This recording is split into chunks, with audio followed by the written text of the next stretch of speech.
And welcome to episode 4 of the Midnight Musings podcast. Guys, we have a very special guest with us tonight. We have Jeremy Chavez. What's going on, man? What brings you here? Hey, man, you know what? I'm excited to be here. Thank you for having me.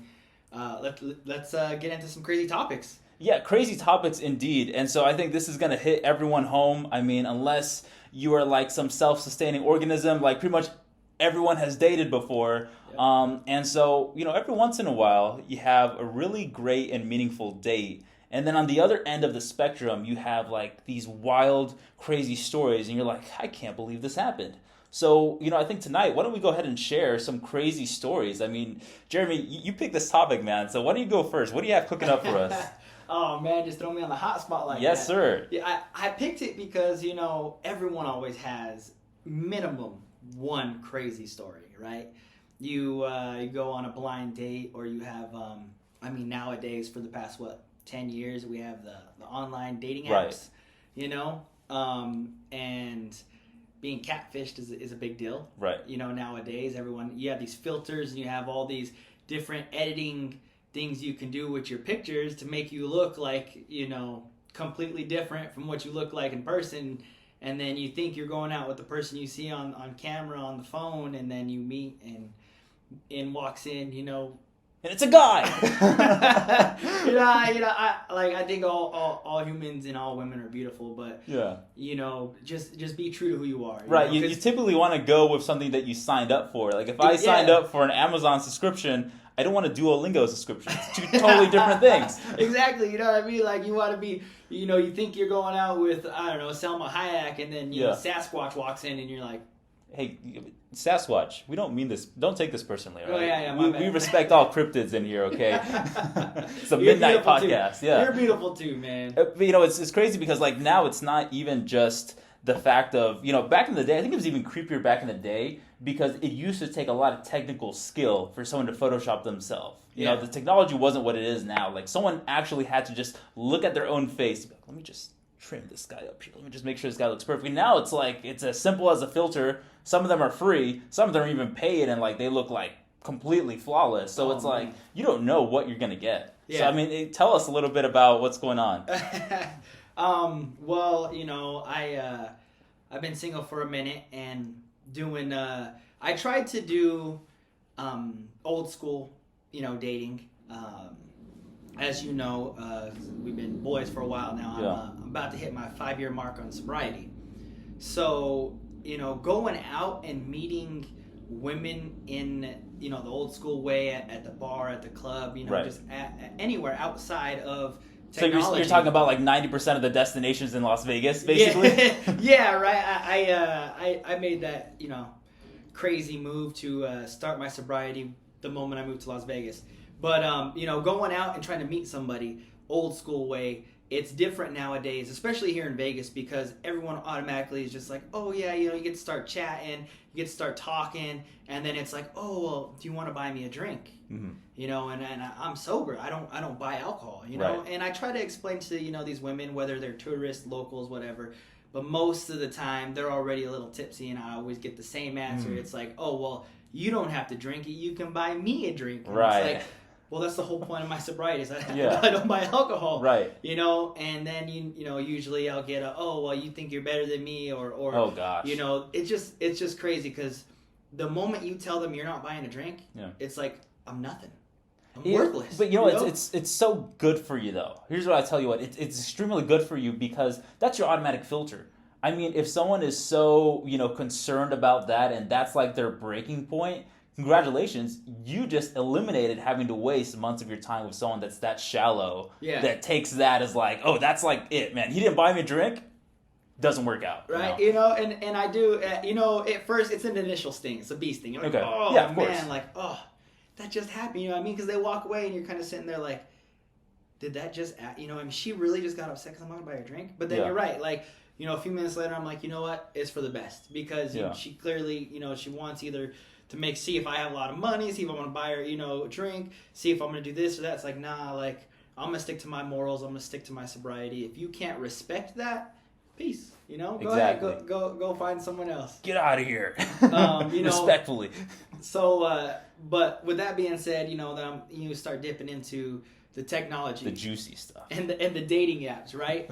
And like I said earlier, I love all women. I think all humans are beautiful in their own special way. I got nothing against anybody, but be real to yourself. I started chit chatting this girl, and at first I didn't notice. I didn't realize until after I had met her that she was only taking pictures from the chest up. Interesting. Okay. You know what I mean? Yeah. Beautiful face, beautiful smile. Yeah. You know, and I didn't, I'm like, oh, she's got, I like curly hair. So she got curly hair, pretty eyes. Curly haired girls, please be on the lookout, all right? This man's dangerous. Yeah, hey, what's up, girls? So we talked for a couple days, and she was cool with me being sober. So when we, instead of going out to the bar or anything, we met up at Starbucks. Okay. And that's really, I'm like, that's cool of her to be like, instead of, me going out and drinking in front of you, we'll go get coffee and we'll... Right. Okay, talk. So barrier one was crossed. Yeah. Nice. Okay. Yeah, I'm like, we're looking good so far. We're looking good so far, So I show up at Starbucks a little early, and I text her. I'm like, hey, what do you want to drink? She tells me, so I get us our drinks. I tell her, I'm in the back corner, and I wait a couple minutes. She says, I just pulled up. I'm like, cool. I'm nervous. I'm excited. Okay. I'm like, and she walks in, and she was a lot thicker than I expected. And I mean? Like, I'm not rude. I'm not mean, I just, I didn't expect it. Yeah. I mean, it kind of like came out of left field. I'm like, whoa, This is an open podcast, guys. We're open with what we like and preferences, and that's okay. And right? Everyone has their preferences. I like. I had a saying. I had a saying back in the day. If she ain't 280, she ain't my lady. But with that also being said, I gotta know first. Yeah. I didn't get up and walk away. I wasn't rude or mean. Right. We sat, we talked, we had our coffee and everything. She was very nice. We're actually still friends to this day. Okay. Nice. But for me, it was lack of communication, the lack of truth and trust, right? Yeah. And when I went back and I looked at her pictures, I was like, oh, she's only taking pictures from the chest up. Like all of her pictures from the chest up, and she hit these angles and she looks real good. She looks real nice. She did have a beautiful face. It was just like, it threw me off. Yeah, and I mean, at the end of the day, because people love to, reverse the role and be like, oh man, that was so, like, rude, like, how can he assume that, like, she isn't your type, based on the physical stuff, but at the same sense, that's a sense of just a lack of respect towards you. I'm thinking, if anyone lied to me about a certain situation, like, that's the first thing you do, you lie to me. Yeah. Okay, cool, it's about your appearance, and I understand you're more than an appearance. But, like, if you're going to lie to me about that straight up, like, that's the first thing you do. What else are you going to lie about? Exactly. It's not even so much of an appearance thing. I don't care if they lied and they said, you know what, I drive a Lambo, and then they end up in a Corolla. Like, I don't care.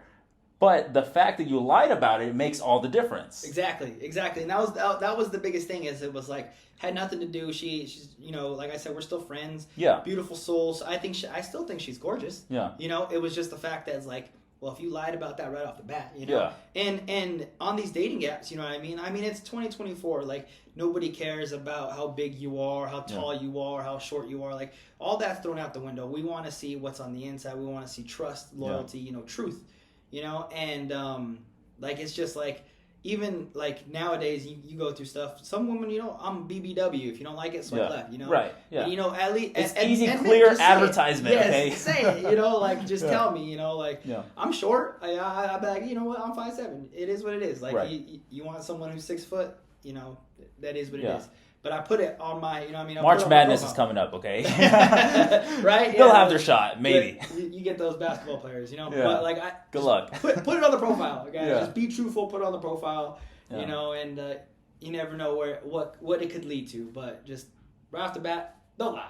And it's funny because I see it from a kind of unique perspective, because I never hopped on the online dating trend.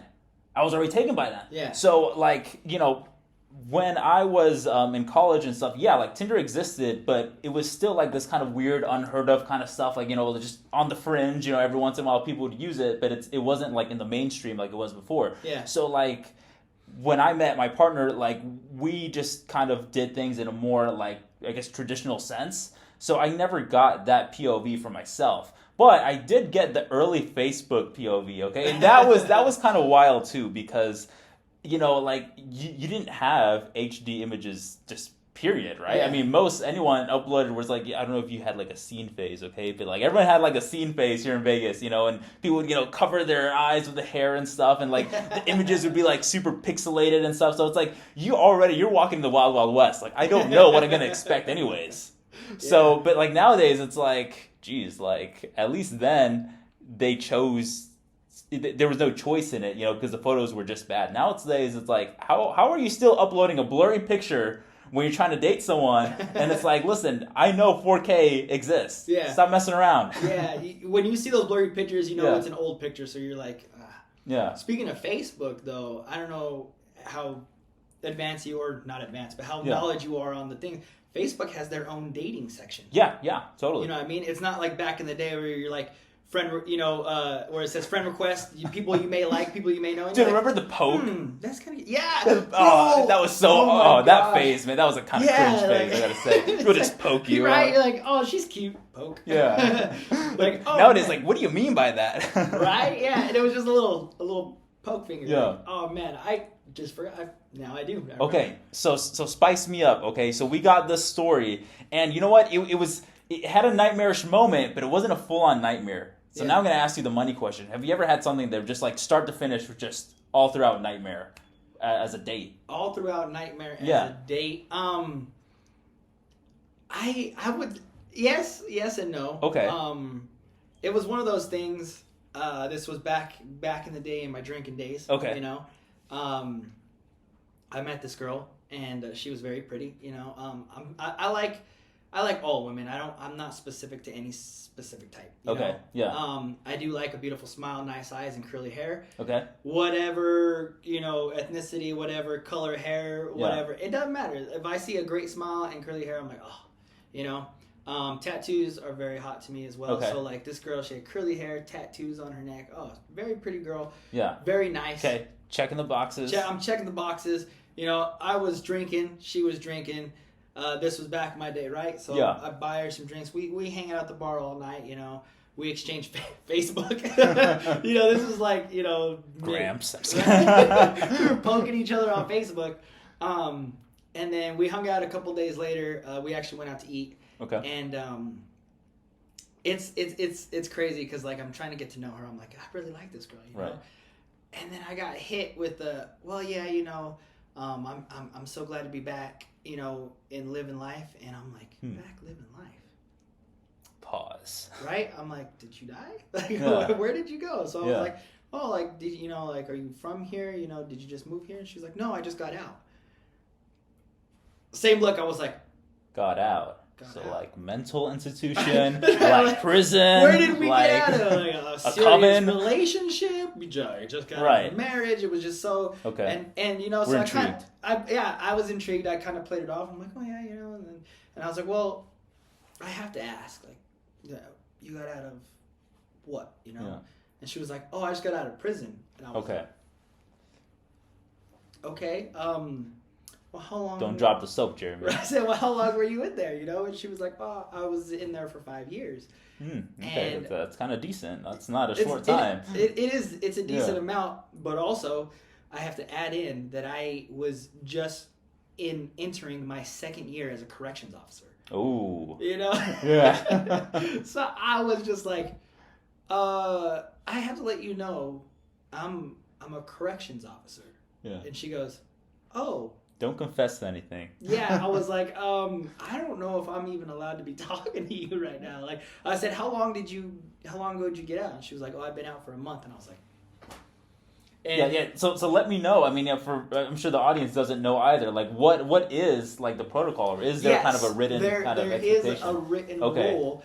That you can't be in contact with someone who just got out of prison for 6 months. And you can't date anybody who just got out of prison for a year. So they have to be out for a full year. Okay. You know. So the audience wants to know. Yeah. Did you follow that law?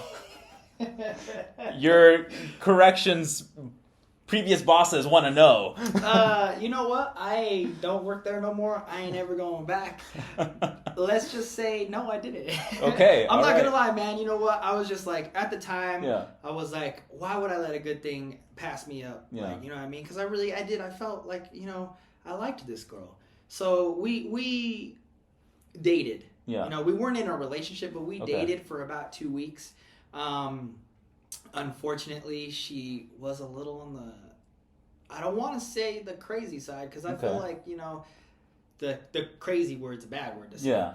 But she wasn't. There's a lot of damage done. There was a lot of damage done. And, you know, there was a moment in an argument where she was like, I'm going to tell everybody that, you know, this. Yeah. As a corrections officer, I was like, I'm about to lose my job. Like, oh no, you know. Right. Thankfully, you know, I mean, we were both kind of drunk, so when we sobered up, I sat down, we talked like adults, and I was like, that I'm not gonna let you hold that over my head. Right. You know. Yeah. Like, you can't hold that over my head and you know, keep me like, you know, I'm not a pet. Jeez. You know, so we broke it off. I haven't talked to her since, so I don't know what she's up to. And now I live in Las Vegas, you know, so I live in a and now somewhere state. In some basement in the middle of nowhere, okay, your images are just being taped all over the wall, Bro, man.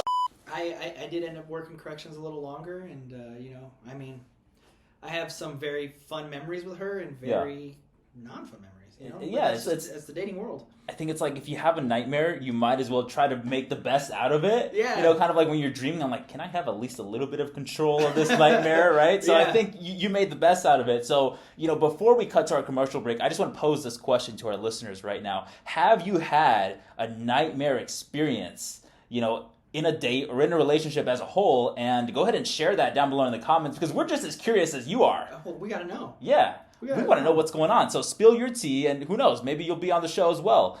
So we'll be right back with more Midnight Musings podcast.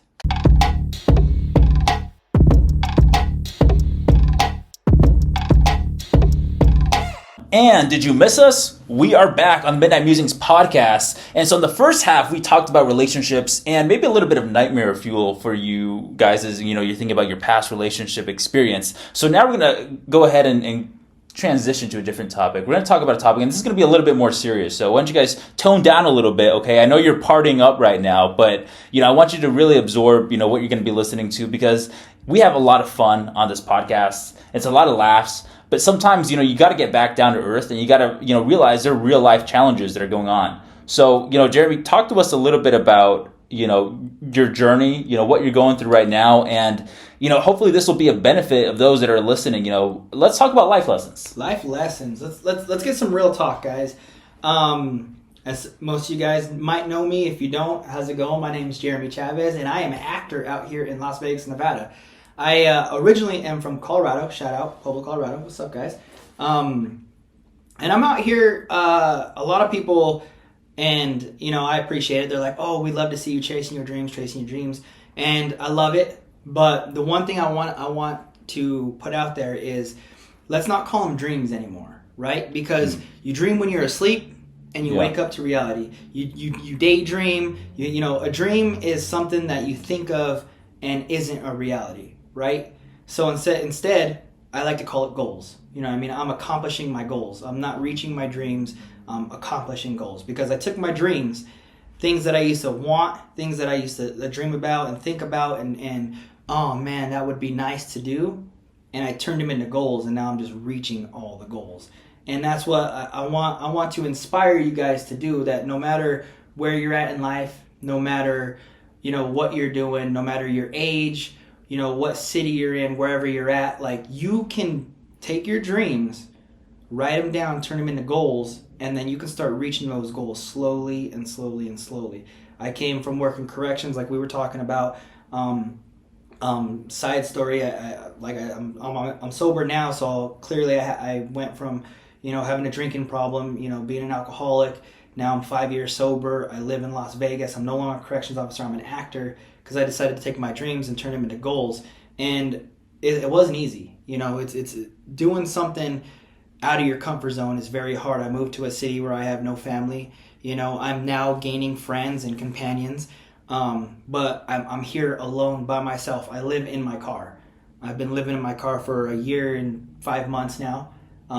You know, surviving, but still pursuing all of my goals. You know, still, you know, being in movies and TV shows on every set I can be, whether it's a short film, a music video, a feature film, a TV show, you know, whatever the case may be.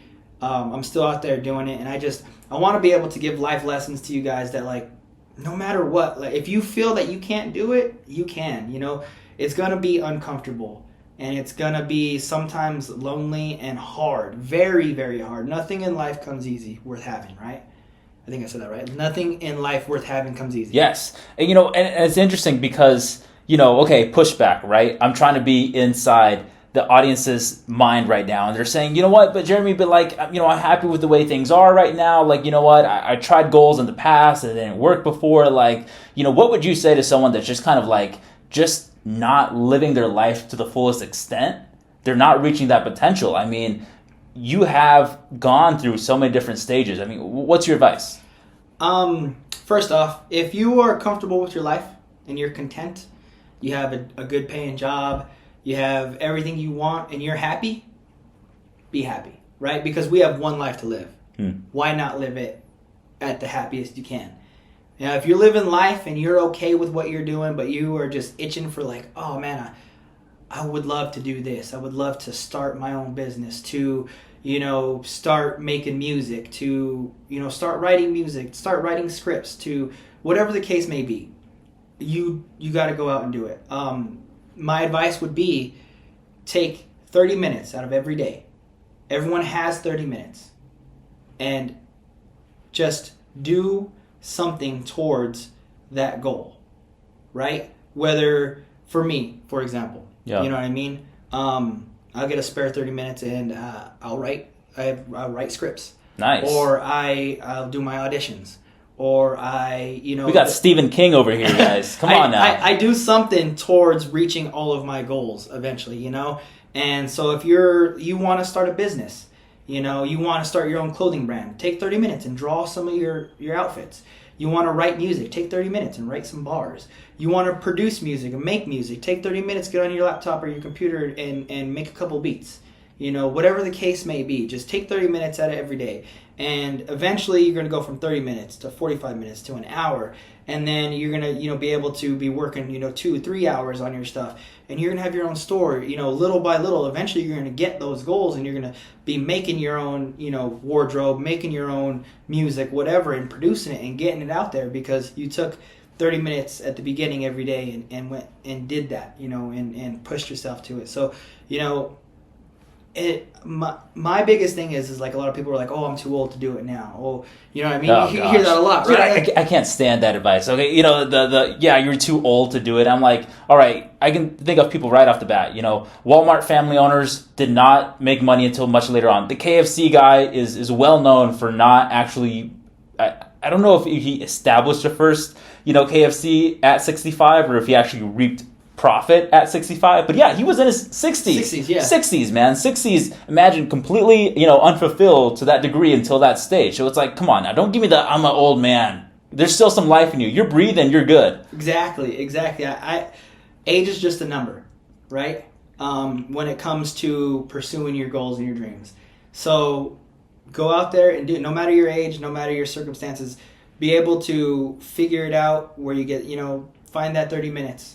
Do it little, and then it's going to go, it's going to grow, and you're going to grow, and you're going to start accomplishing all these goals, no matter the age, no matter where you at in life, no matter, you know, anything. Like me, you know, I live in my car, but I'm making it happen, you know, because I have a fire and desire inside me that just, it can't be put out. I can't quit, you know? So would you say that, so here's the thing, so we're going to redefine happiness at some point, because some people don't have the right idea of it, right? Because some people equate happiness to not having any pain in life. And that's just not true at all, right? I mean, you have pain points in your life right now, but you're experiencing happiness as a whole because that pain is actually, it's adding to it because you see the contrast, you know, it's building up. And so I think that's what I want the audience to know as well, that yes, you can pursue your dreams and your goals, right? And you can strive towards them, but it doesn't mean it's going to be painless. If anything, it's going to hurt a lot.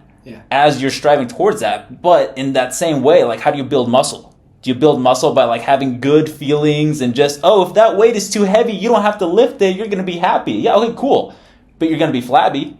In that same sense, cool. You think you can't, produce this music or that, because you think you're above it or something, okay, cool.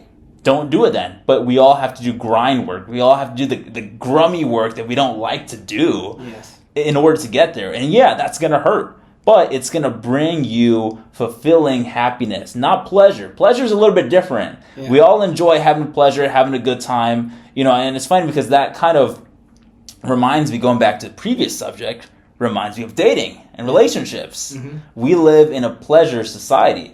I think it's real easy for anyone to achieve pleasure in that sense, right? Hey, you want to have a one-night stand? Cool. You want to do this? You want to do that? That's awesome.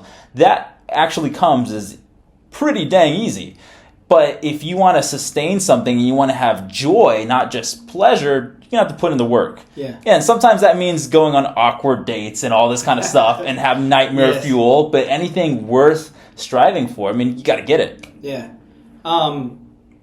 I do want to point out though, we do live in a pleasure society, but when you're a striving actor living in your car, it's a little harder to find that because once a woman finds out, they're like, oh, let's go back to your place, and I'm kind of like, well, see, my place is, it's one of those things where it's like, oh, you're a weirdo, or like, oh, you're a weirdo, right. But you're right. The building muscle, right? It hurts. You can't build muscle until you tear your muscle, so that it can grow. And that's exactly what we're doing. It's that painful. Yeah. I've worked on lots of sets, hundreds of sets, doing just background work, grunt work, or working as a crew. Whether I'm doing PA work or helping with lighting and all that other stuff, working the grunt work. The painful work. And then you get to the end of the production, you get to that martini shot, you get to the wrap party, and you get this little bit of like, wow, we just did this. Right. And then you months later, years later, you walk onto the red carpet and you go to the movie premiere and you see it. Yeah, and you see all of the hard work put together on the big screen, and you're just like, wow, that's amazing. It was worth the struggles and the trials, the tribulations, the pain, right? It was worth it because you see what we just created out of nothing, out of what was written on a piece of paper. And you know what? Here's what I'm going to add to it too, because, for this podcast, hey, it's a podcast for everyone, but I think a main component of it is I want to talk to men, and I want them to know that it's okay to talk about these experiences just like we're doing right now. Yeah. Because I think that, our sisters, our ladies, we love them, but they get a lot of encouragement as well, right? Yes. They get told, hey, sister, you're great. Yeah, you're doing great, babe, all this kind of stuff. Yeah. Guys, we don't really give that outward expressions to each other because we're men. We're more reserved in that kind of sense normally. Yeah. But just know that, at least we're coaching you. If no one else is rooting for you, me and Jeremy are rooting for you. 100%. And you'll be surprised at the fellow, men in your life that are also rooting for you. Yes. They may not express it in that same sense. Okay, they're not going to mommy you, but there's people in your circle that are pushing and want to see you succeed. So if you feel that you need help, don't hesitate to ask. Yeah. Don't hesitate to use your circle. If you can't even reach out to your circle and say, hey, you know what? I'm not feeling too well. Can we talk a little bit? Then are they really your circle? Or are they just people in your life? Exactly. With that being said, men were manly. We're supposed to be, but, we got feelings too. Yes. We are just as human as the female species. We have a heart, we have feelings, we have emotions. We're not technically supposed to show them, but I think this day and age, we're kind of shifting to where it's like, it's okay for a man to be like, hey, bro, I need to talk. Right. I'm having problems. Like, oh man, I'm feeling lonely. My girl, she hurt my feelings. Right. Or, whatever the case may be, we should be able to do that. And if you can't reach out into your circle, maybe you're embarrassed, maybe you're not ready to let your boys know that you have feelings and emotions. There are so many different options. You know, if you guys go to my social medias, you will clearly see I am here to talk to anybody about anything. You know, because I go through my own, you know, struggles and my spirals and the darkness and all that stuff, and reach out. You know, I was talking to one of my buddies the other day who we were talking about therapy sessions. Okay. You know, and I'm like, that if they're going to therapy and talking to a therapist, it's a good thing. Yeah. You know, and he asked me, you know, like, who do you go to? And I told him straight up, honestly, bro, I don't have insurance. I can't afford to go to therapy. So he said, what do you do? And I told him straight up, honestly. I said, when I need to talk to somebody, I call the suicide hotline. You know what I mean? Yeah. And I talk to them. And you know, that's their job. They're not, you know, licensed therapists, but that's their job, you know, to talk and listen and hear people out. And really, it's reviving to let that out, you know?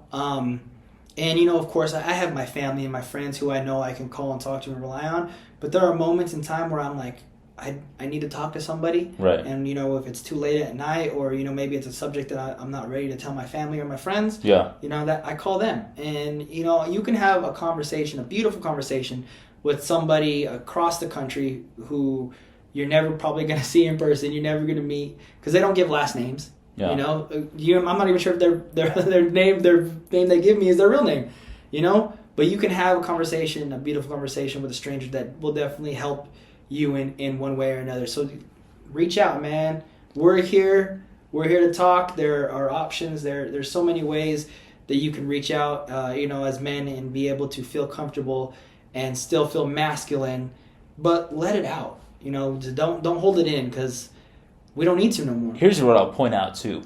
As a species, you know, or as a society, I should say, we always love to point out differences, right? In ways we divide and ways we hate each other. But as a species, genetically, we're so identical. I think it's like over 99% of all our genetic makeup is exactly the same. And there's like this marginal, tiny little piece, and that's what makes us a little bit, you know, distinguishable from each other. Yes. But we're so similar.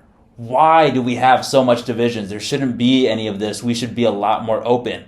And, you know, and here's the thing, you know, you have to stop a problem before it becomes worse and before it requires some real intensive help. You know, I have a very close family member of mine. She suffered with bipolar disorder for years on end. And she had a very unhealthy spouse. And he would make her believe and gaslight her into believing that's all on her. You know, hey, you're just crazy. That's just how you are. You know, take your medication, shut up, you know, and take care of the household. You know, and being around that and seeing that as such a toxic figure, I'm like, geez, there's so much that we can do to be better as a society. Yes. So, you know, you may not like the therapy sessions. They may feel awkward. They may feel weird. You may not want to talk to your friend. You may not like to pray if that's, you know, how you seek guidance as well. You know, I'm someone, I like to pray as well. And, you know, and you may not like doing any of those things, but I can assure you from, you know, secondhand experience of seeing someone suffer being medicated, you know, to try to deal with their emotions because they spiraled out so out of control that was, you know, according to modern science, that was their only option. You don't want that. You don't want to be a medicated mess. So seek your therapy and seek it early on. Yes, real early on. And that goes for your children too. You know, are the next generation that are going to be, you know, taken over. They're getting bombarded with a lot of stuff. Yeah, so. and we got to be able to. I mean, I was raised, you know, rub some dirt on it. You know, yeah, you're man up. You know, like, and sometimes that's a good thing. Sometimes it's not. It's a double-edged sword. It is. Sometimes it's a good thing, but sometimes it's not. You know. So in a sense, you know, I'm like, yeah, I'm man. You know. Right. But then at times it's like, yeah, I'm mad, but it hurt, but I'm not gonna show it. You know. So like I'm trying to teach my kids, you know, to be open communication. You know, whatever they're feeling, they should be able to tell me. Right. You know, tell their mom. You know, talk to somebody. Right. You know, I do that too with your kids, guys. You know, try to have that open communication. You know, try to have that so that when they're our age, you know, they don't have to seek therapy. They can just talk to, you know, their parents or their uncles or, you know, family members, you know, and it not be awkward or weird. You don't have to have that moment of like, there doesn't need to be a subscription for everything, guys, and that's the thing, right? Hey, subscription, for insurance, okay, cool. Some people can fight. I hate the idea of having to insure for every single little bad thing that happens. Yes. Okay, and then now what? Now I gotta subscribe to have my monthly therapy sessions because I have no friends. Like, come on now, guys, we got to do a little better. So this is your moment. If you're listening to this, you're going through something, or even if you don't feel that you're necessarily going through something, but you feel unaccomplished. And you're sick and tired of your little dreams and your hopes that you write up not becoming anything. Well, this is your moment, man. Make it an action. So be accountable. So as we start to wrap this up, this is your challenge. I always end the podcast with a challenge. Okay? If you're listening right now, your challenge is to write down in the comments section, what is that one goal that you're going to tackle? Not this year, not this month, this week. I want to see what's going on this week because that's the only way we can make progress. Okay? You got to build it one brick at a time. You can't just tell me, yeah, I'm going to own a mansion next year. Okay. How are you saving up for that? Oh, I'm going to build a mansion? Okay, cool. Where's the first brick, right? Exactly. Let's see some progress, guys. Let's see it, man. We talked about it this whole time. What are you going to do with your 30 minutes? You know what I mean? Don't call it a dream. Don't put in the comments your dreams. Yeah. Right? No, tell us your goals. Put in the comments what you're going to do to reach that goal. What are you doing with your 30 minutes this week that is going to progress you towards your goals? Not dreams. We're going for goals now. We're going for goals now. And with that said, guys, thank you so much for joining us. As always, make sure you follow, like, share, subscribe, whatever the heck it is that you're supposed to do on social media. We hope that you tune in next time, and we will see you. Thanks for having me. Peace.